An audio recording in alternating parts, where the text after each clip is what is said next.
Buy one, take one yan. May gravy, may barbecue sauce, may bread, may coleslaw. Ayan o. Pakita ko lang sa inyo gaano kalaki. Gaano kalaki. Oh my God. Kasi laki ng mukha ko. Oh.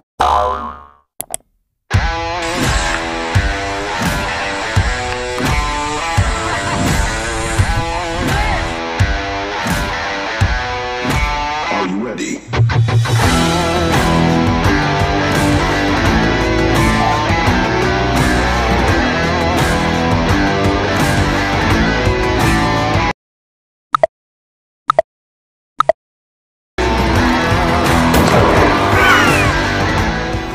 Hello mga Kanoel Vlogs, mga katikiman. Nandito ako sa Timog area, Scout Limbaga. Ang street po na ito, meron kasi ditong bagong bukas. 1 week pa lang sila. So, papakita ko sa inyo anong mga in-offer. Kasi, ang Chef Warren Up and Smoke Lounge, hindi lang sila nag-offer ng mga steak. Ang dami ditong pwedeng tikman. Meron ding Mediterranean food. At, pwedeng mag-chill dito. Guys, pasok tayo. Kausapin natin yung owner, makapagkwentuhan tayo. Isang chef mismo, si Chef Warren. And of course, titikman natin yan. Ano yung pinagmamalaki nila? Pakita ko sa inyo kasi balita ko meron yung buy one, take one na steak. Guys, abangan nyo sa ating Tikiman Time. Ang mura, di ba? Naka-steak ha. Buy one, take one. Tara! Halika guys, pasok tayo. Nandito tayo sa loob ng Chef Warren Up and Smoke Lounge. Sabi ko sa inyo kanina, ang ganda na loob. Amoy bago kasi bagong bukas po ito. 1 week pa lang, oh.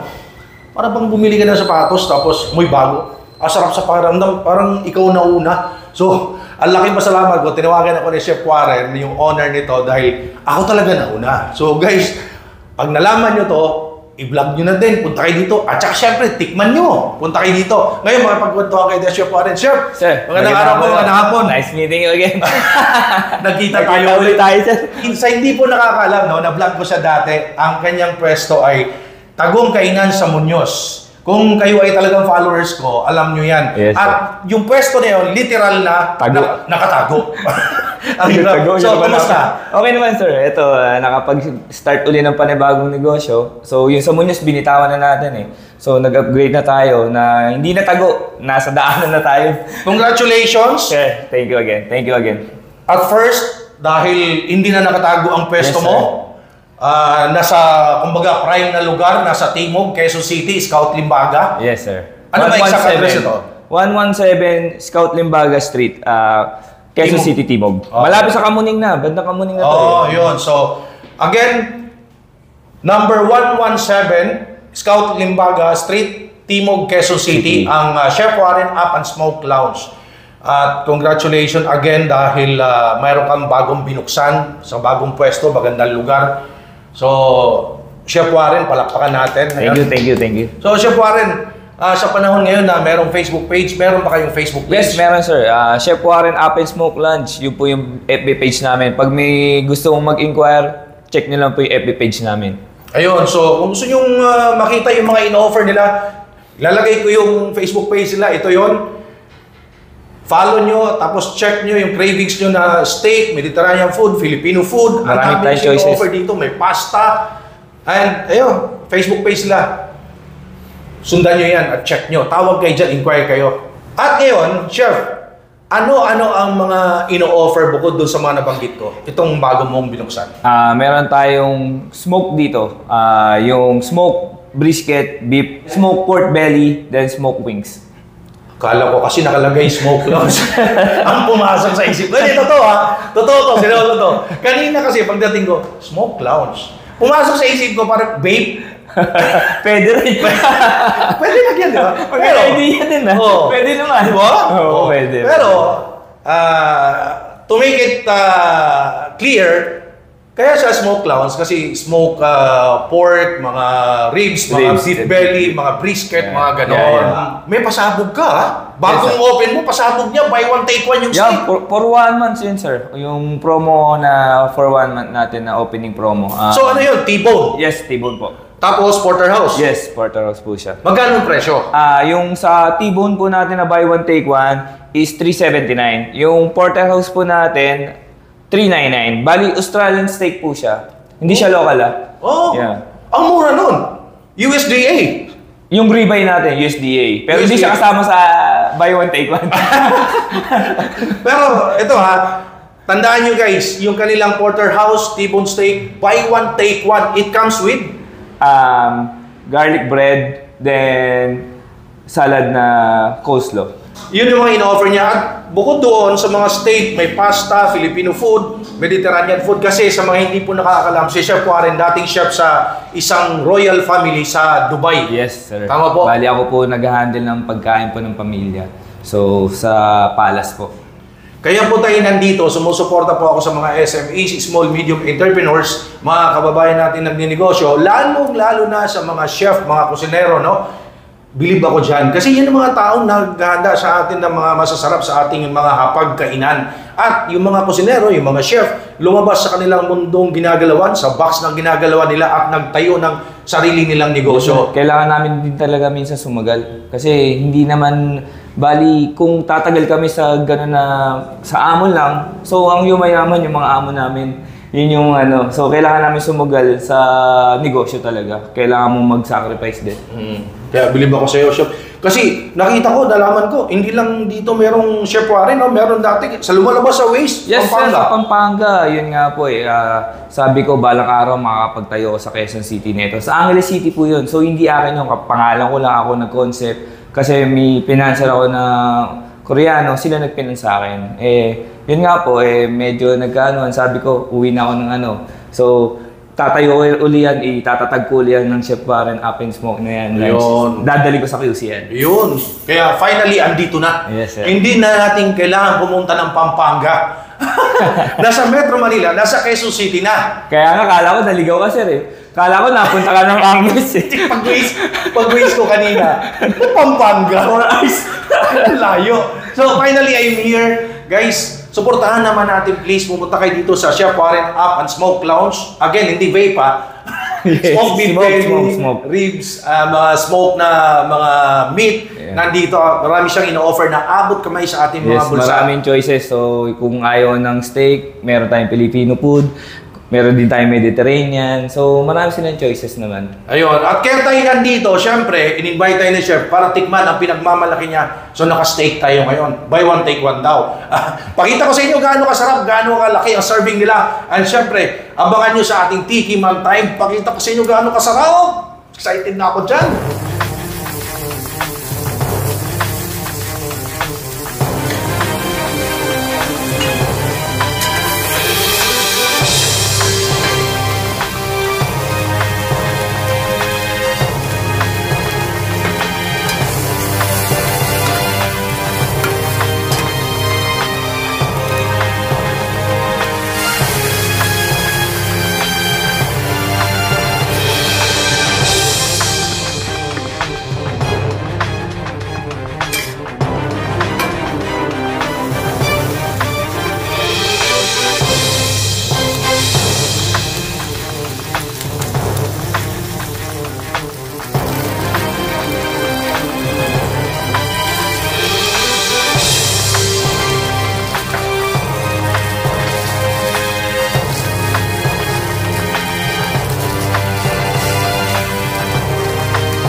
At eto na guys, ang lahat na ipapatikim sa atin ni Chef Warren, the owner nitong bagong bukas na restaurant sa Timog, dito sa Scout Limbaga Street, dito sa Quezon City, no? So Chef Warren, ano po itong steak na ito? Ito ay Porterhouse. Australian Porterhouse steak. Australian Porterhouse, how much is this? $399 for buy one, take one. Grabe guys, so 399 pesos, ang laki. Buy one, take one yan. May kasamang coleslaw, may bread, may barbecue sauce, may gravy. O diba, naka-buy one, take one, porterhouse yan, Australian yan. At, ito namang isa, Chef, T-bone steak. T-bone steak, how much is this? $379 for buy one, take one. 379 pesos, buy one, take one yan. May gravy, may barbecue sauce, may bread, may coleslaw. Ayan o, pakita ko lang sa inyo gaano kalaki. Gaano kalaki. Oh my God. Kasi laki ng mukha ko. Oh, Australian T-bone, 379 pesos. Buy one, take one. Only here kay Chef Warren. bilisan nyo kasi ang buy one take one niya for this month only. Yes. Opening promo. Opening promo kasi bagong bukas lang sila. And this one, Chef, Chicken masala. chicken masala. How much is this? 285, good for sharing. 285 pesos. Good for sharing. Ayun, no? Yung mahilig sa mga Indian food dyan. Yes, Indian. Next, ito ay Chicken tikka kebab. chicken tikka kebab. Ayan, no? Ang laki ng kebab, oh. For 190. 190 pesos only. Ayan, ang daming biryani rice. Mahilig sa mga biryani dyan, Indian food or Arabic food. Ito na, 190 lang. Grabe mga pasabog mo, Chef, ha? So guys, excited na ba kayo? Kasi ako excited na akong tikman ng mga pagkain na hinihain ni Chef Warren. Ito na, ang inabangan ng lahat ng ating Tiki Man Time. Dito muna ako sa kebab, oh. Tiki Man Time, guys.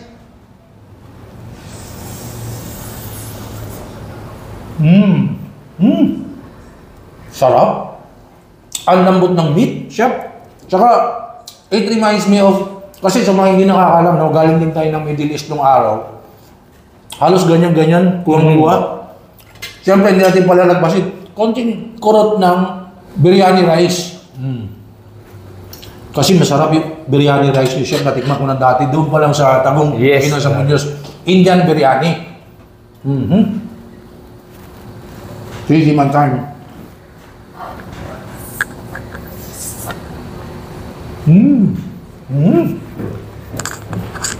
Wala pagbabago, Chef. Ganun na ganun pa rin. Try masala, sir. Dati, natikman ko sa Tagum Kainan sa Muñoz, lumipat ka dito sa Timog Area, Scout Embaga. Ganun-ganun pa rin ang lasa. Same pa rin. Same pa rin. Guys, ang dami ha. Chicken tikka kebab. Ang daming rice. 190 pesos lang yan. Ganun karami. Chicken tikka kebab. Yeah. 190 pesos. 190. Ngayon, itong chicken masala. Chicken masala. Chicken masala. Tikman natin. Bagay ba to sa biryani, Chef? Oh, bagay yan. Ayan, oh. Look at the sauce, oh. Pakita ko lang, ha. Oh. Wow. Yung sauce pa lang, oh. Ulam na. Tikman nga natin. At bagay daw to sa biryani rice dito, oh. Iganyan natin dyan yung chicken. Tapos, syempre, mekos-mekos na yan. Halo-halo na. Oo. Tiki Man Time. Kasama si Chef, ha. Grabe. Naglalaban. Tama ka, Chef.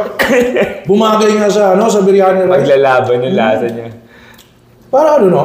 Bakit siya tinawag na chicken masala? Para siyang chicken curry sa atin. Oo, kasi yung masala, yun yung spices niya. Ah. So, yung masala, Yung spices mo na ginagamit, dito sa Pinas o sa ibang bansa? galing sa Middle East pa rin eh. Yung mga binibili doon sa supermarket na ano na. Kasi Parang- medyo mura siya. Kumpara mo, bibili ka ng isa-isa, yun kasi naka-blender na siya, baga powder na siya. Kasi kumbaga, hindi mo ma-achieve yung lasa kung hindi mo gagamitan ng original spices, Original, no? oo. Kasi Hindi, yan, hindi lang curry, kasi ano yan eh, may yogurt. Oo. Meron siyang whipping cream. Ang sarap So, eh. gram masala. So, yung mga spices ba na ano, parang sa biryani din, ganyan.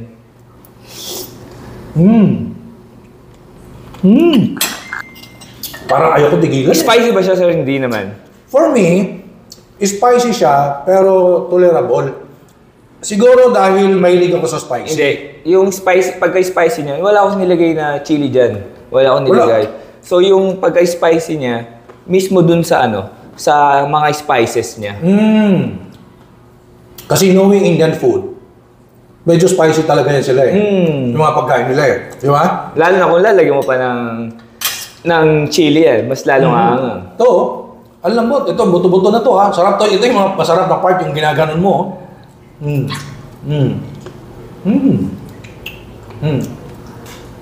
Yung enjoy mong ganon. Yun yun. Tapos gaganon mo yung daliri mo. Yun eh. Di ba? Tapos kung hari, wala si chef sa harap ko, wala ako dito sa restaurant niya, nasa bahay ako, kakamayin ko yan. Actually, sir, bagay sa parata yan eh. Wala pa akong parata eh. Kasi, yung mga Indian food, mga Talaga nagkakamayan sila. Nagkakamay sila. Kahit yung mga Arabic, no? Hindi, yun nga lang, hindi katulad natin. Tayo sanay magkamay. Sila gustong-gusto nila magkamay, pero ang kamay nila pag Ayun. Yung kamay kasi nila, pag ginano yan, tapos gano'n, no? Guys, subo Gano'n, so alam ko yan eh. Kalat-kalat. Sa atin kasi medyo pino po eh. Ganyan. Kalat-kalat. Ganyan sa kanila, oh. Tapos gaganon. Kalat-kalat. Ngayon, tignan naman natin itong, this one is the porterhouse, no? Quarter steak. Grabe, porterhouse steak. Ang laki, guys, oh. Naka-buy one, take one siya ngayon. How much is this? $399. $399 for buy one, take one. Gusto ko siyang tikman without the gravy, without the barbecue sauce, yung original flavor. Laki, guys. Porterhouse steak nila, dalian nyo na, bilisan nyo. Dahil bagong open sila, Chef Warren. Ano to? Naka-promo for this month only. Buy one, take one. For whole month. The whole month. Oh, tiki man time. Super lambot. Grabe. Siguro kasi imported, no? Yes. Australian. It comes with the coleslaw, with the bread. Garlic bread. Tingnan natin yung coleslaw. Ikaw may gawa ng coleslaw? Oh, sir, kami. Kahit yung barbecue sauce. So, from the scratch talaga, no? Pati yung sauce. Coleslaw.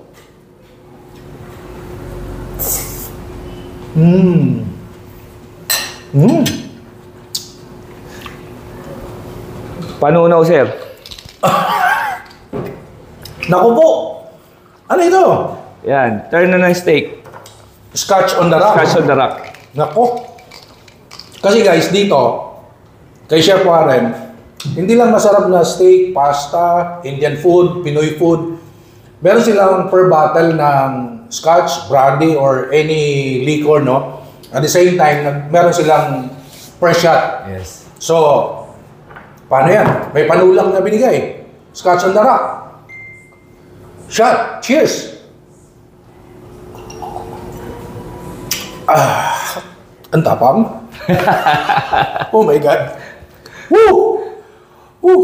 Naghiliyang, parang tinutusok yung puso ko. Pero bagay sa steak yan mga kinakain natin, di ba? So this one is the T-bone. T-bone. Look at the T-bone, ang laki rin. 379 pesos only. Yes. For buy one, take one. Buy one, take one. Dalihan nyo na, bilisan nyo na, naka-promo siya. Kasi, bagong bukas sila. So, lagyan natin ng itong barbecue sauce. Ayan, oh. The sauce. The sauce. Siyempre, tiki man time na, guys. Barbecue sauce. T-bone. Buy one, take one. 379 pesos. Only here kay Chef Warren. Tiki man time.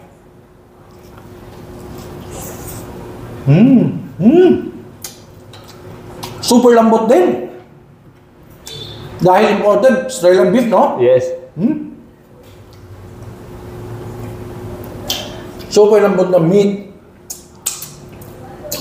Ang fresh, ang juicy, parang ayan, no?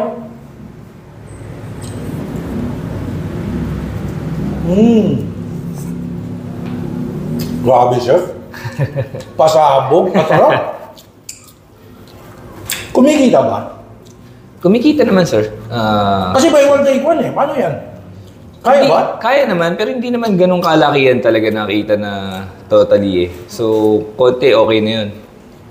Importante tuloy-tuloy, no? Yes. Meron pang bayad na expenses ka sa store mo. Habang nagkukwento si Chef Warren, tumitira ako ng biryani rice. Ang sarap eh. Sa mga hindi po nakakala, iba-iba kasi yung biryani. Maraming klase. Maraming klase. Merong Oman, may Egyptian, merong Indian, merong Saudian. So, bawat lugar, iba-iba yung pagluluto ng biryani. Tama po ako? Oo. Ayun. So, ang biryani rice niya, ang style, Indian biryani. Indian biryani. Iba rin yung Hyderabadi, di ba? Iba yun. Yung Egyptian, yung sikat ngayon. Iba rin. Iba rin yung Lebanese. Iba rin. Ayun. Iba-iba kasi ang timpla ng mga biryani. Katulad yung Arabic biryani. Natural na pero wala siyang lasa. Marami lang siyang mga almonds, yung mga Mga add-ons, no? Pero ang Indian biryani, The best talaga. para siyang walang maraming add-ons, no? Wala. Nagkakatalo dun sa flavor. Spices talaga. So yun, tinikman nga natin yung pagkain ni Chef Warren. May steak dito, may pasta, may Indian food, may Arabic food, may Filipino food. Pwedeng mag-shot. Habang kumakain. Habang kumakain. Papatunaw. Cheers! Scotch on the rock. Oh, gumuguhit. Oh. Woo! So, guys, please punta kayo dito. Ako na naman sa inyo. Suportahan natin bagong-bagong bukas na Chef Warren ang kanyang restaurant dito sa Timog, sa Scout Limbaga Street. Chef, please invite them for the second time. Sana po makabisit po kayo dito sa 117 Scout Limbaga Street, Timog, Quezon City. Punta na po kayo. Huwag na kayo magpatumbig-tumbig pa. Ngayon na, this month na. Alam niyo bakit? Naka-promo, buy one take one yung mga steak. So thank you so much for watching my videos. Please follow me on TikTok, Instagram, Facebook page, Noel Vlogs Food and Travel. And of course, dito sa aking YouTube channel, like, comment, subscribe para mapanood nyo kung saan yung masarap, saan yung bago, saan man tayo pupunta. At syempre, suportahan natin mga kababayan natin, mga nagnegosyo. Thank you so much guys. Stay safe everyone. Have a Chef Warren up and smoke. And smoke. Hindi vape. Lunch. Hindi vape. Sa isip ko vape eh. Maglalagay na rin ako ng vape. Thank you guys. Thank you. Stay safe everyone. Thank you. Cheers. Malasing tayo dito. Cheers. Hello! Don't forget ha, mag-subscribe sa Noel Vlogs. Ayan, nako, talagang magugutom kayo dyan.